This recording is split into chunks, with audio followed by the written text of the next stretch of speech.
Hello everyone again to chapter 16, but now to the third lesson.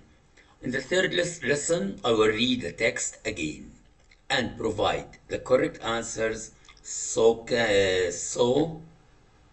you can compare them with your own. Okay, in the third lesson, I will read the text again and provide the correct answers so you can compare them with your own. Let's start. Course 5, Lesson 48. Oliver Twist, Chapter 16, Rose and Harry. Spring flew by, and summer came. The village was in the full glow of its richness. The trees burst out into strong green life, and flowers grew everywhere. It was the prime of the year. All things in nature were glad and flourishing. One beautiful night, however, Rose became very ill. Her skin had become as cold as marble. She had lost none of her beauty, but she was changed. First, her face had suddenly become red. Then disappeared, and she was once more deathly pale. The next morning, Mrs. Maylie sent Oliver to the village with a letter for Dr. Losberne. She almost gave him a letter for her son, Harry, too. But then she changed her mind. If Rose is no better, I will send this letter to Harry tomorrow, she said. By the time Oliver got back from the village, Rose had grown much worse. By midnight, she was delirious. The village doctor who examined her said the illness was very alarming. It will be a miracle if she recovers, he said to Mrs. Maylie. Dr. Losberne finally arrived late that night. He stayed in the sick room a long time. When he came out, he turned away. It is hard, he said. She's so young, so loved. There is very little hope. The next morning, Oliver crept away to the old churchyard. He sat down on one of the green mounds, crying silently and praying for Rose. All around him, every leaf and flower of summer was in full bloom. How could this be a time for death? Rose could surely not die when the whole earth was bursting with life. When Oliver returned to the cottage, he learned that Rose had fallen into a deep sleep. The doctor said that she would awake either to life or to bid them farewell and die. For hours, Oliver and Mrs. Maylie sat, listening and afraid to speak. At last, Dr. Losberne stepped out of Rose's room. "What of our dearest Rose?" cried Mrs. Maylie. "Tell me at once." "Be calm, my dear lady," the doctor said, as a look of great relief and happiness spread over his face. "The danger is over at last.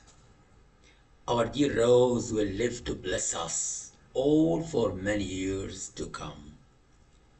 Poor old Mrs. Maylie, her slight energy has supported her for many long days, yet now it left her all at once, and she sank into the friendly arms of Dr. Losberne and Oliver. That night Harry Maylie arrived. He was a handsome young man of about 25. His meeting with his mother was full of warm emotion on both sides. "Oh, mother," he whispered softly, "why didn't you write and send for me sooner? You know how I feel about Rose." "You feel this way now, Harry," said Mrs. Maylie, "and forever. My heart is set on Rose as firmly as ever the heart of a man was set on a woman.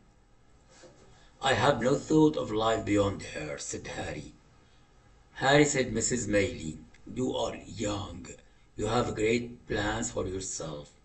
You know that you will probably be a member of Parliament before Christmas.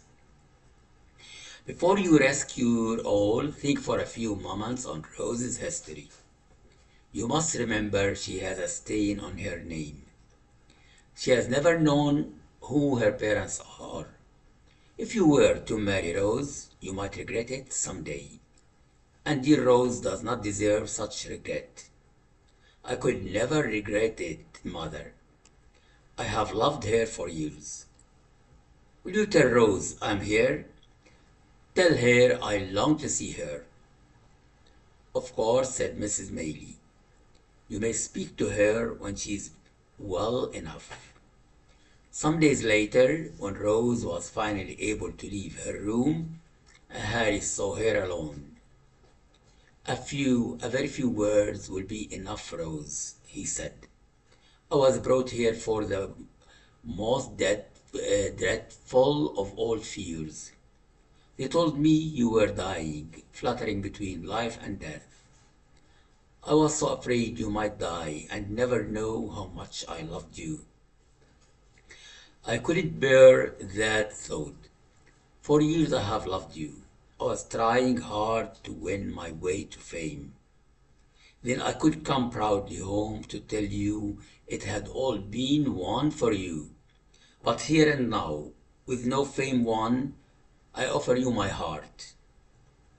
I stake my all upon the words with which you greet the offer. Rose was very pale. You have always been kind and noble, she said, but there is a blot upon my name. If not for dear Mrs. Maylie, who has raised me as if I were her own child, I would be alone in this world. I have no real name, no family. Dear Harry, I would be like a great stone around your neck. I would hold you back from rising up in the world.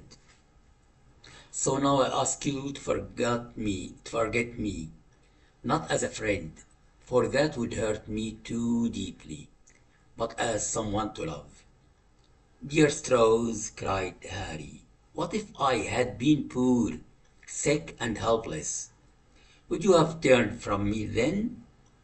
Or is it my chance to rise to riches and honor that makes you say no? The question does not arise and never will, Rose said sadly. "'Tis unfair, almost unkind of you to ask." She gave him her hand to kiss goodbye, but Harry caught her to his chest. He gently placed one kiss on her beautiful forehead, and then hurried from the room. Now let's go to the answers. IELTS style answers on Rose and Harry. Part 1, multiple choice, choose the correct answer. Number 1, why did Mrs. Maylie hesitate to send a letter to Harry? Look at the color here and then look at the color, okay, on that text. A. Why did Mrs. Maylie hesitate to send a letter to Harry? The correct answer is B. She didn't want to disturb him unless Rose's illness became worse. She didn't want to disturb him unless Rose's illness became worse. Number 2, according to Dr. Losburn, what was Rose's condition at first? The correct answer is C. There was very little hope. There was very little hope. Part 2 now, true, false, not given. 3. Oliver wrote a letter to Harry himself when Rose became ill. False. Okay, 3, false. 4. Harry Maylie was about 25 years old. This one is true. True. 5. Rose immediately accepted Harry's proposal when he declared his love. This one is false. False. Number 6. Harry told Oliver about his love to Rose. This one is not given, no information. So 6, not given. Part 3 short answer questions. 7. Where did Oliver go to pray for Rose? To the old churchyard. To the old churchyard. 8. What was Harry hoping to achieve before declaring his love to Rose? The correct answer is he wanted to achieve fame and success first, then confess his love proudly. He wanted to achieve fame and success first, then confess his love proudly. 9. Part 4 matching people and actions. Match the characters with their actions. A. Mrs. Maylie with number 2. B. Oliver with number 1. C. Dr. Losburn with number 4. D. Harry with number 3. So number 1 wept and prayed in the churchyard. Okay, it was Oliver. Oliver. Number 2 warned Harry about Rose's background. It was Mrs. Maylie. Mrs. Maylie. 3 declared his love for Rose. Declared his love for Rose. It was Harry. Harry. 4 brought medical knowledge but first had little hope. Dr. Losburn. Dr. Losburn. Now, part 5 discussion. Question open-ended. 10. Do you think Rose was right to reject Harry's love because of her uncertain family background? Why or why not? Give reasons with examples. Okay, my answer, yes. Rose was right because in that society, family reputation was very important and she didn't want to damage Harry's future career. On the other hand, one could argue she was wrong because true love should not depend on social background. Again, the answer, yes, Rose was right because in their society, family reputation was very important and she didn't want to damage Harry's future career. On the other hand, one could argue she was wrong because true love should not depend on social backgrounds. Thanks a lot for you. Okay? Thanks a lot. And here we finish chapter 16. Goodbye.